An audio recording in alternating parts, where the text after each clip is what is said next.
Hello, our friends, Evolutionary Energy Arts family. Why, hello there. Welcome back. Well, hello and welcome back. And while we are really trying to put together our big new production, this is, part of the end time scenario we're going to be sharing with you guys in the future. We came up with a brilliant brainstorming idea of Yahweh, the musical. Yeah. We kid you not. Well, sort of. I mean, I think it's a lot of fun. Yahweh, the musical, in theaters now. Yeah. Oh, my God. Sometimes you got to laugh. You just have to laugh. You have to laugh. This is the end times after all. Yet again. I love following Elon Musk's tweets. And, we know what he is. We understand what he is. We understand who he serves. He's not a friend, but he does a good job at being playing the nice guy, doesn't he? He is fun to listen to and to watch, but ultimately he serves very, very dark agencies. So look at this tweet. You guys remember Escape from New York? Whoa, this documentary of New York is intense. Yeah, we just watched the trailer. And my God, in 1981, I thought this was the coolest movie ever. And now I look back and say, oh my God, how cheesy this was. Yeah, I mean, they're pretty cheesy, but sometimes it's fun to look back and think, wow, we enjoyed that. It was fun, but why is he tweeting this? Maybe we should escape from New York is a possibility. I'm just saying that. Maybe it's not just New York. Meanwhile, SpaceX, again, that's part of Elon,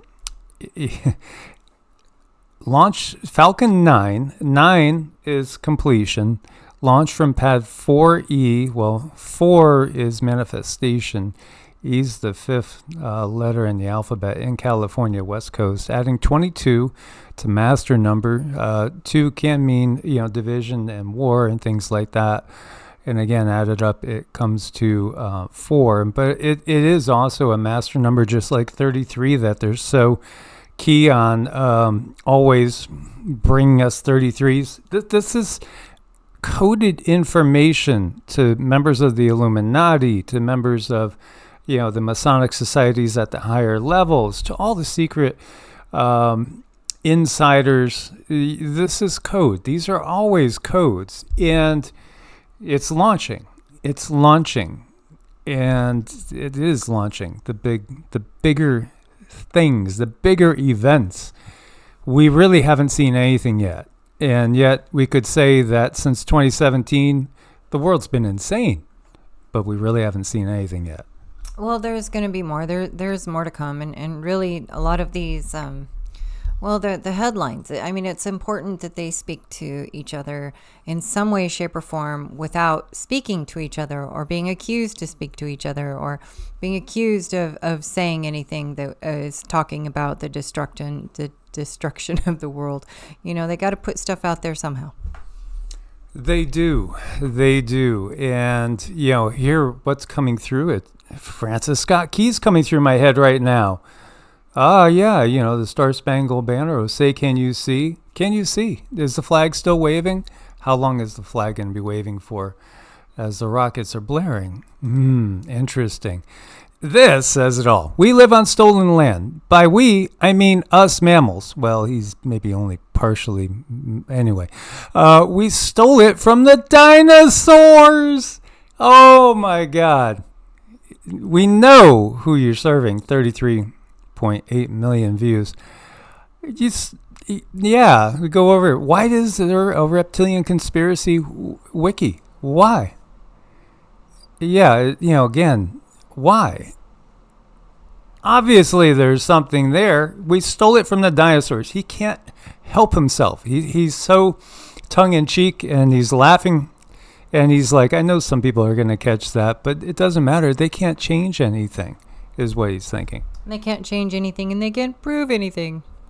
Yeah, absolutely. You get the wiki. Elon, you get the wiki. We're going to be talking about Hopi Prophecy. Red Kachina, Blue Kachina, everything, the end of this world, beginning of a new world. Every comet that's come by, somebody's thought, is this Blue Kachina? Every comet. And yet we have a comet for the ages right now. And I don't believe it's a comet. Neither does Cindy. We do not feel that this is truly a ball of ice. Many of them probably were not comets either. Our explosive green mother of dragons comet. I mean, you can't make this up. The mother of dragons comet that comes from Draco. The green comet 12P Pons Brooks is now visible in the night sky in North America. Here's how I see it. Now, by the way, Pons Brooks, they're giving credit to two different people in discovering it because they want to make it appear that it's just a regular, timeline comet. Now, you might say, well, the scientists tell us that, right? It's been here before. It'll come again. So who's giving you that information, really? Is it coming from NASA? I mean, this is live science, which is NASA. Anything that comes from satellites, where information comes from satellites, any of it, it's the system. And in case we don't make ourselves clear, we will quote articles. We don't necessarily believe what they say, whether they're talking about a new form of energy, a new classification of asteroid, new planetary objects. We just are sharing the messages they're giving us because this is all part of the programming that sets expectations for what comes next. They really enjoy this. They really, really do. And it's just, to me, it's, I don't know, it's sad. And if there's something that I'm feeling when these messages come out, I'm going to share it with people. And I think you guys have gone through that too, reading an article, reading some book and information someone puts in there. It's like, you just know in your heart something's not right with this. This does not ring true. So you dig a little deeper and you find out, well, you were right.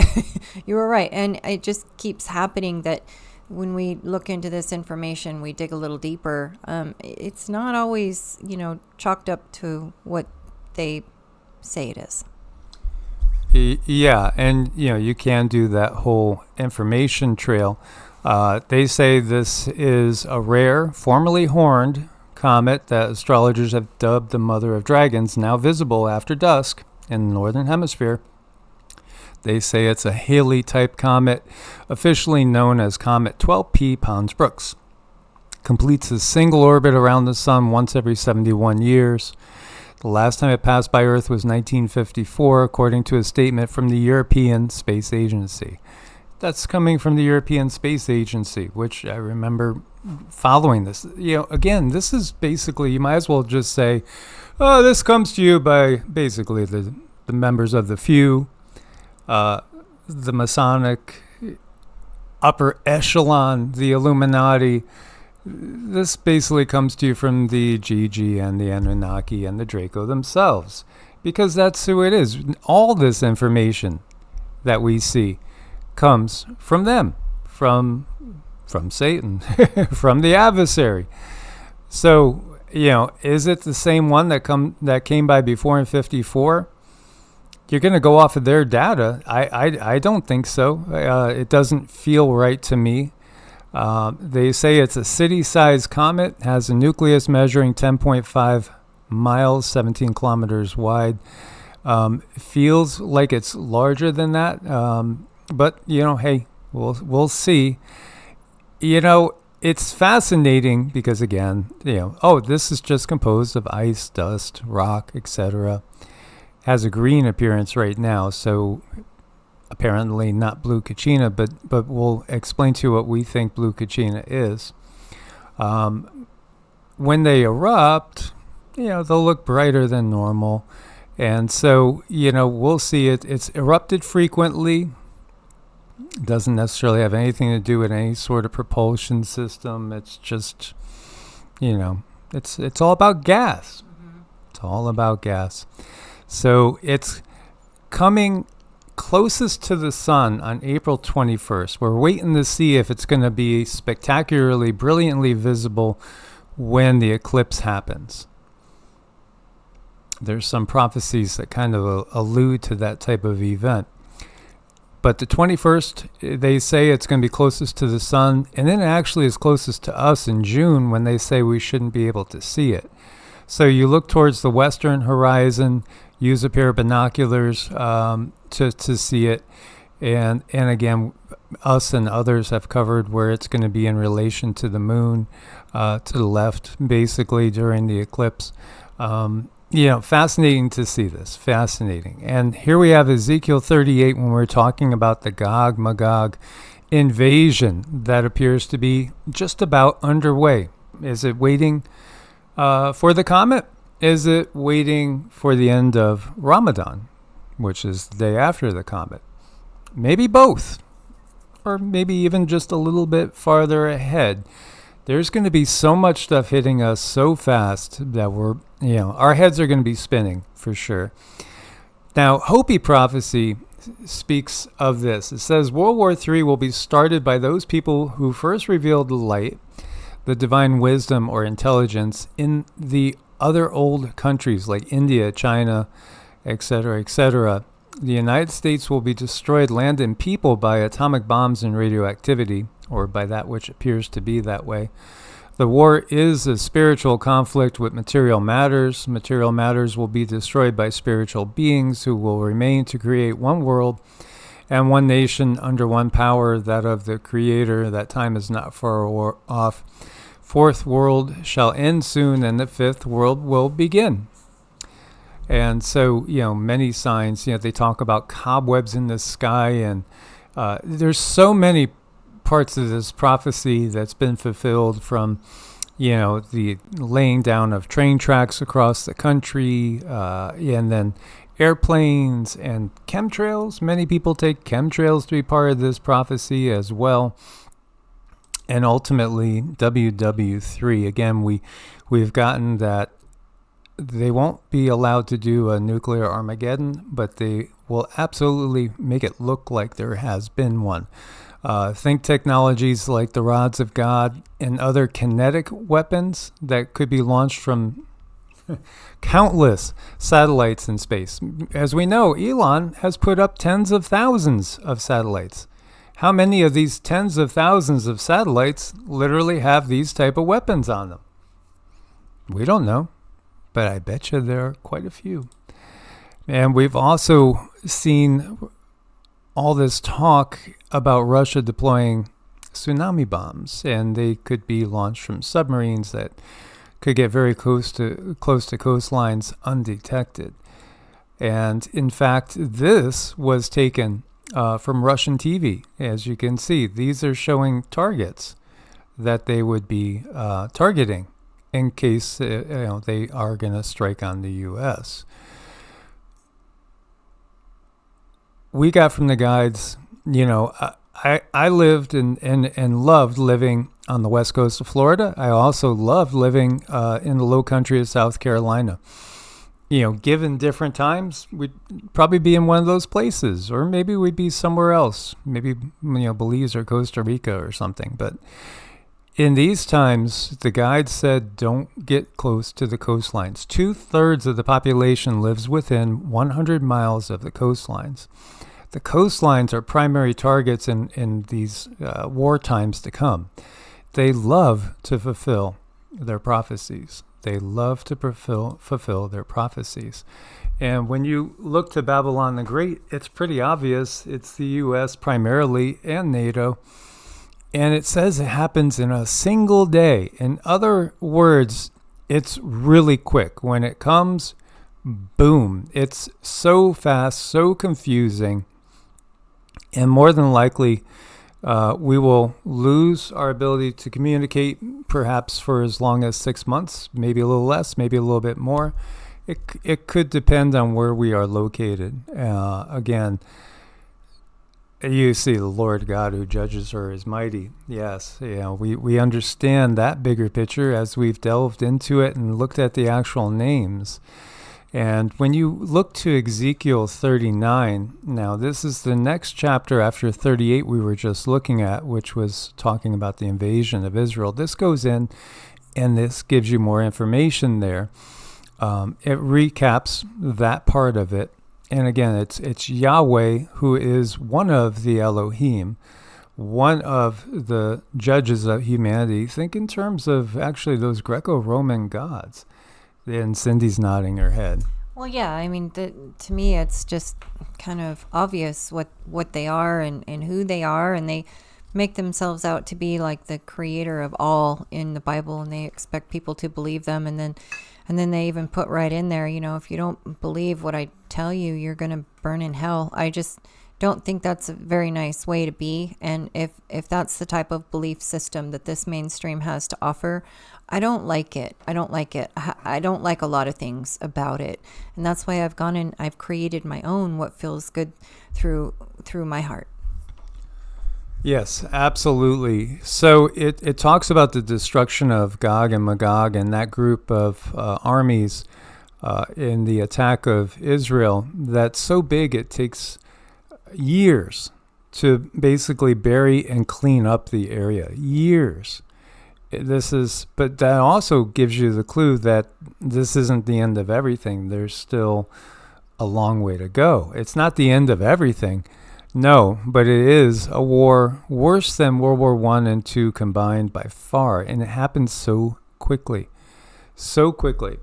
Now, one of the things I want to bring attention to is what it speaks about. It's just absolutely gross and brutal. And I still don't know how anybody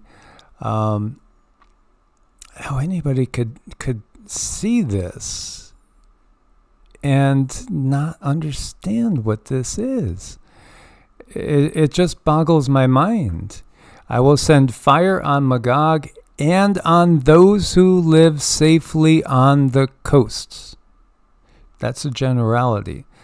On Magog, Magog can be, I've seen people interpret that as Russia, China, all of the former Soviet Union, etc., etc. Again, it's there's no unity in interpreting exactly what we are talking about. But, and on those who live safely on the coasts. This hit me decades ago that this was talking about us here in the U.S. at the timing of that invasion and attack on Israel, which Israel's trying to goad people into doing at this point in time and getting public sentiment behind it. They're trying to unify Islam. They're trying to unify all the BRICS nations to take the action. It's when that happens that simultaneously there is going to be a strike, I feel, on us over here. And, there's been other prophecies by others. For the most part, they're very, very similar. Very, very similar. So I think we're all looking at similar timelines. So, the trick is to warn people of the timeline, try to shift it by awakening the consciousness. And at the same time, if you are in one of these areas, and you don't have to be, if you are on one of the coasts, maybe it's a good time to go for, a trip to the mountains. It might not be a bad idea because you can see, I think once we get on the other side of the eclipse and Ramadan is over, then anything can happen at any point in time. Nostradamus' prophecy of the great quakes, and there's going to be many great quakes. I do think they're going to be kind of rapid fire too, not just Cascadia, San Andreas, and New Madrid, but also over in Italy and Rome and the Vatican destroyed, and also in Israel and in Lebanon, in the Middle East, there will be great quakes. In fact, there are several prophecies that speak of the world shaking like a drunkard for a long period of time, and perhaps a great quake that's above, say, even like a 9, that triggers the movement of the other ones. Now, which one comes first? That's a good guess. I've always kind of felt Cascadia first, but could it possibly be over in the Middle East first and then triggering that in the U.S. later and in Italy later? Possible. I don't have clarity on that. My first vision was of Cascadia in sequence. The guides gave me Cascadia, then they gave me San Andreas, shortly after that, I never got a vision of the New Madrid, but Cindy did get the New Madrid. And then after her vision of the New Madrid, I saw one in the Middle East with a very, very curious individual who wasn't human, but appeared to be human, trying to mitigate the damage and actually lowering the damage. Direct intervention by truly an extraterrestrial good guy force to lower the damage and destructive potential of the one in the Middle East. And, it was like I was watching the news, and they even had pictures of the guy from above, like pictures, from either a drone spotting him or somebody with a camera at a higher angle. And the guy just looked Middle Eastern, typical, I would say mid-30s. But at the same time, his energy felt like he wasn't human. He was some sort of extraterrestrial. But that is something we shared before. And Cindy was picking up some stuff on that too, and got some kind of confirmation on that. Well, I do believe he is extraterrestrial in nature, but it's really curious because I got that energy where he absorbs that trauma. I mean, other people can do that too. It's not just isolated to him, even though he might be a very condensed type of entity that does that. There's so many different alien species on this planet that are mixed in with human. There could be other humans out there that do that too. And it just really struck me as very, very curious how many of us who might be able to sit down and through meditation after some sort of really large catastrophic event could help absorb some of that energy and somehow, some way make it not better, because we keep forgetting like we're in this linear world and we can only see things from point A to point B. But when you're outside of this dimension, you can like go to see things in a spherical way. You can kind of go anywhere and do anything that you want to. It's only in this dimension.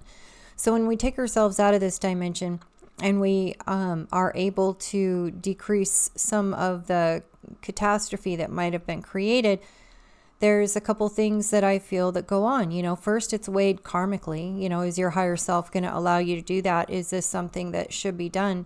And then allow that to happen. But I mean, we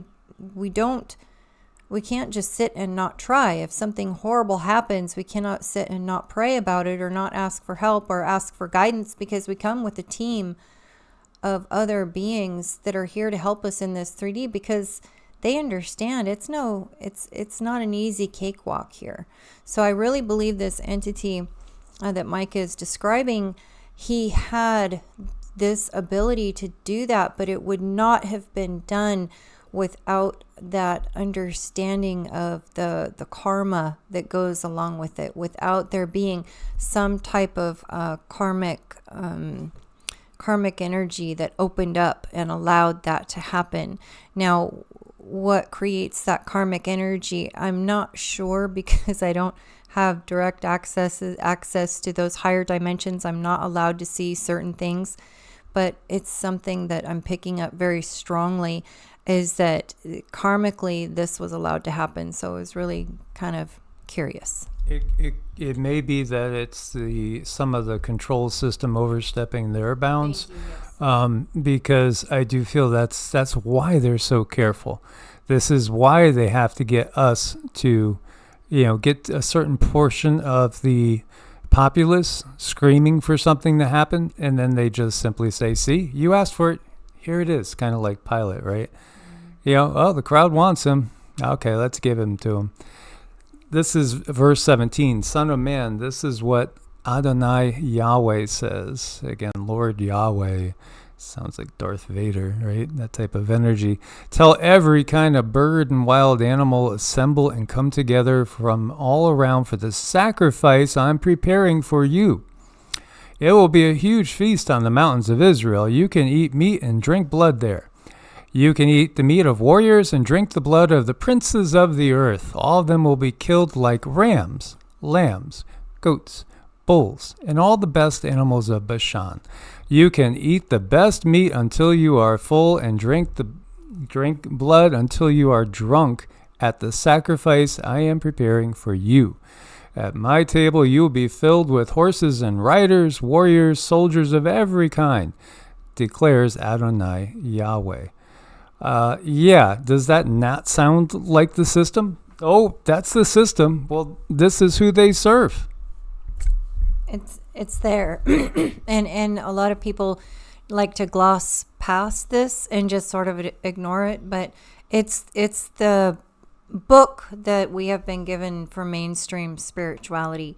And to me, I don't subscribe to it. I always felt there was something wrong with it, so I reject it. And because I say I reject it, I've gone through a lot of scrutiny, and a lot of people have been very angry. A lot of people have been very threatening, and I don't know why. Because why would you really bring this into your heart and appreciate it? I don't understand.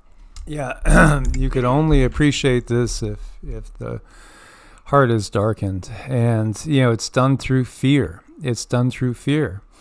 People want to be on the side that doesn't become slaughtered in the sacrifice, and this is exactly how the system tempts them in one way, shape, or form. He goes on to say, I will show my greatness among the nations. All the nations will see how I will turn my power against them to punish them. From that day on, the people of Israel will know that I am Yahweh, their Elohim. Because Elohim is plural. Israel's Elohim.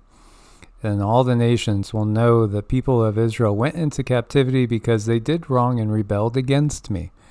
So I hid my face from them and handed them over to their enemies. They were killed in battle. I paid them back for their uncleanness and their sins and hid my face from them. So, again, here you go. It's a demonic energy.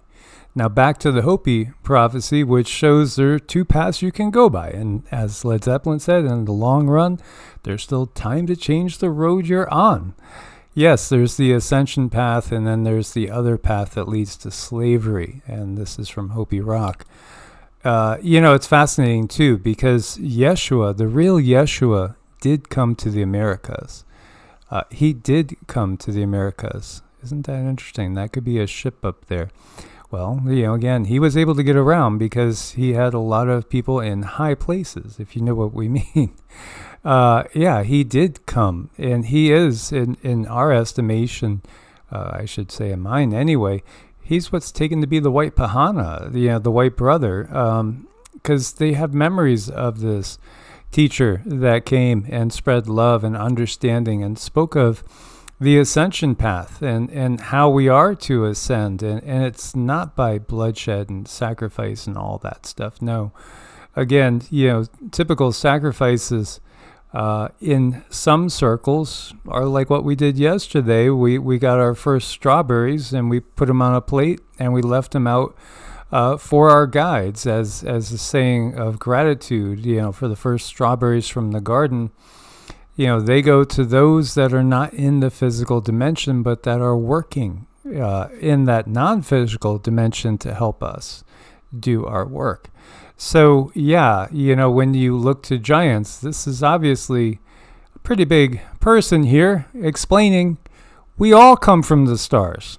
We all come from out there. We're all migrants, immigrants, refugees in this great galactic war.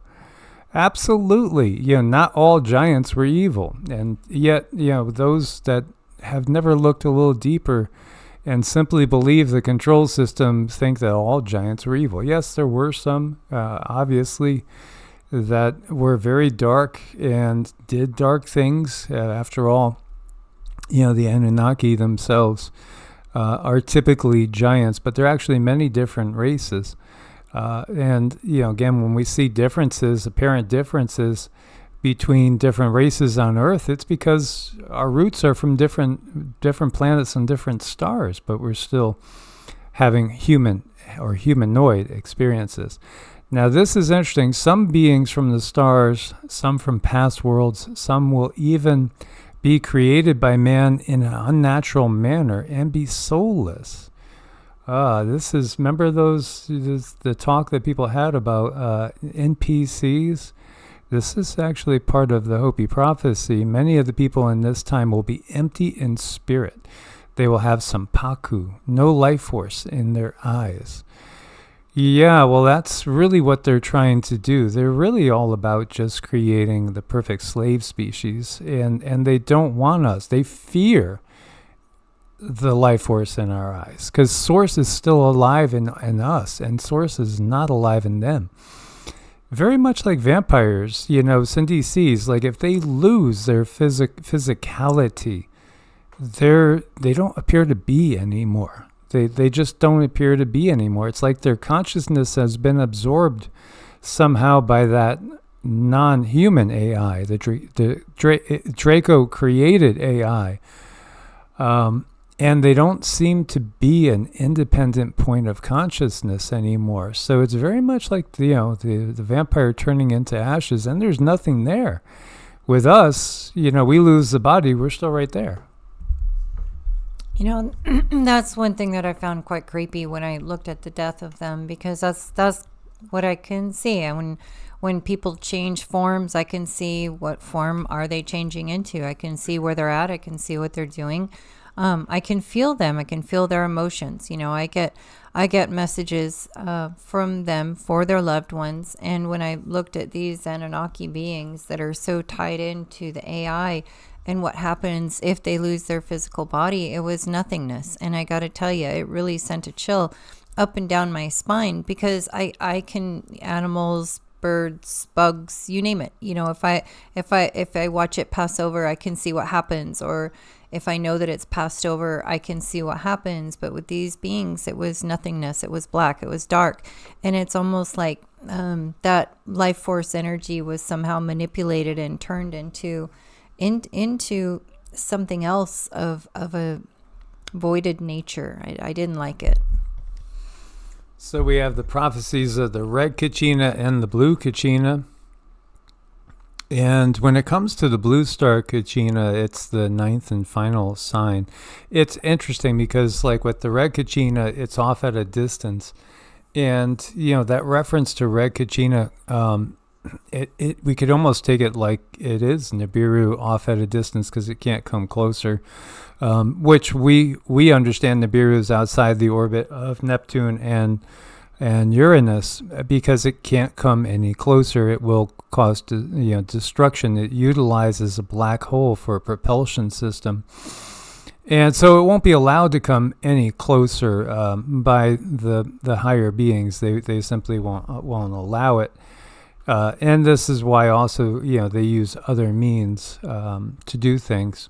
But the blue star Kachina, to me, this is the transformer, and it's in my mind, it's the galactic superwave that comes. The 9th and final sign before the day of purification manifests. Well, what does it manifest by? Again, people have different ideas as to this, but when we look to Peter Dunov, who has become one of our guides, he saw this galactic superwave, and again, he coined this term before it was a scientific term.